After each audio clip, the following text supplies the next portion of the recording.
Kisah Jeremy Pengail, karangan Beatrix Potter. Dulu ada seekor katak bernama Jeremy Pengail. Dia tinggal di rumah kecil lembab di antara bunga-bunga buttercup yang berwarna kuning di tepi kolam. Air menggenangi lantai seluruh rumahnya. Tetapi Pak Jeremy senang kakinya basah.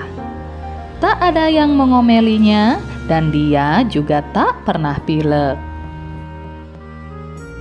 Dia gembira ketika membuka pintu dan melihat tetes hujan besar-besar jatuh ke kolam.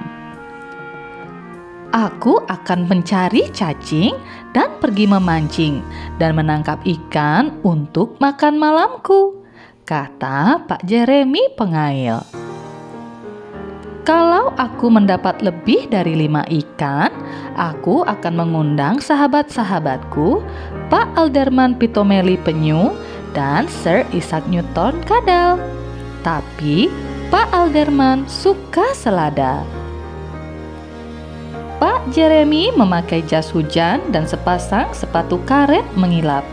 Dia mengambil kail dan keranjangnya dan berangkat dengan lompatan jauh ke tempat perahunya. Perahunya bundar dan hijau dan sama seperti daun teratai lainnya. Perahu itu ditambatkan pada tanaman air di tengah kolam. Pak Jeremy mengambil sebatang tongkat ilalang dan mendorong perahunya ke air terbuka. Aku tahu tempat yang banyak ikan minaunya, kata Pak Jeremy Pengail. Pak Jeremy menancapkan tongkatnya ke lumpur dan menambatkan perahunya ke tongkat itu. Kemudian dia duduk bersila di atasnya dan mengeluarkan peralatan mengailnya. Dia punya pelampung merah kecil yang dibanggakannya. Tangkai kailnya adalah batang rumput yang keras. Talinya rambut putih panjang kuda. Diikatkannya seekor cacing kecil yang menggeliat-geliat pada mata kailnya. Hujan menetes-netes ke punggungnya, dan selama hampir 1 jam dia memandang pelampungnya. Lama-lama membosankan juga. Aku mau makan dulu kata Pak Jeremy Pengail. Dia mundur lagi ke antara tanaman-tanaman air dan mengeluarkan makan siangnya dari dalam keranjang.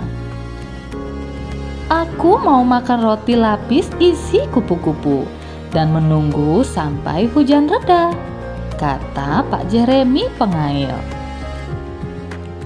Seekor kumbang air besar berenang di bawah daun teratai dan menjepit ujung sepatu karetnya. Pak Jeremy menarik kakinya ke tengah daun, di luar jangkauan si kumbang, dan meneruskan makan rotinya. Sekali 2 kali ada yang bergerak berkeresek dan juga ada cipratan air di antara ilalang di tepi kolam. Mudah-mudahan itu bukan tikus besar, kata Pak Jeremy. Lebih baik aku pergi jauh-jauh dari sini. Pak Jeremy mendorong perahunya agak ke tengah dan menjatuhkan mata kailnya lagi. Segera saja ada yang menggigitnya. Pelampungnya berguncang keras.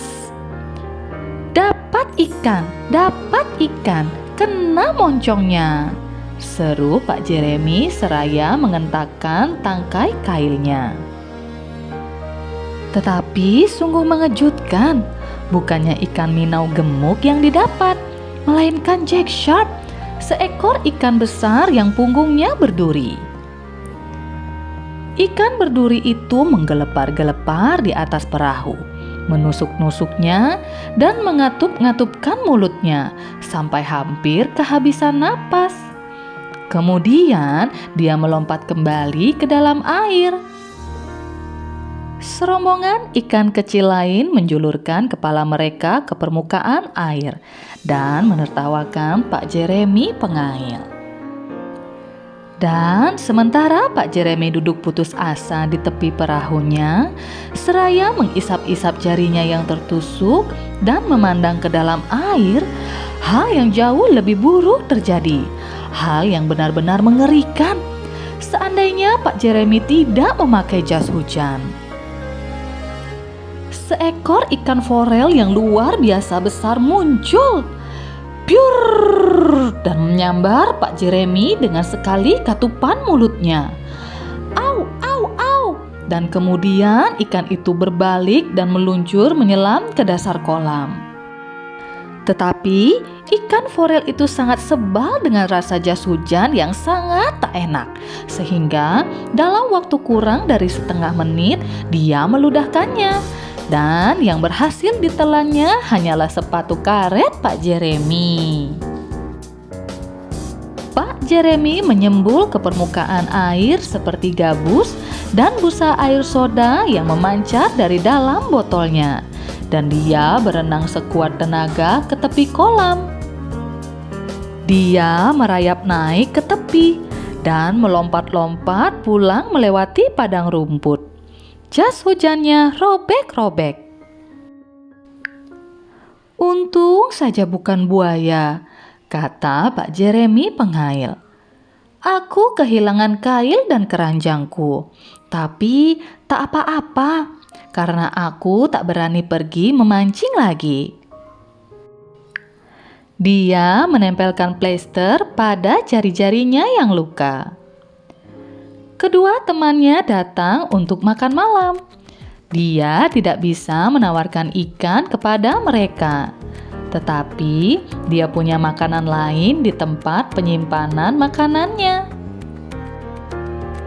Sir Isaac Newton memakai rompinya yang keemasan berbercak hitam. Dan Pak Alderman Pitomeli Penyu membawa selada dalam keranjang tali. Dan ahli-ahli ikan, mereka menyantap belalang panggang dengan saus kepik. Bagi kodok itu makanan yang amat lezat, tetapi menurutku itu menjijikan.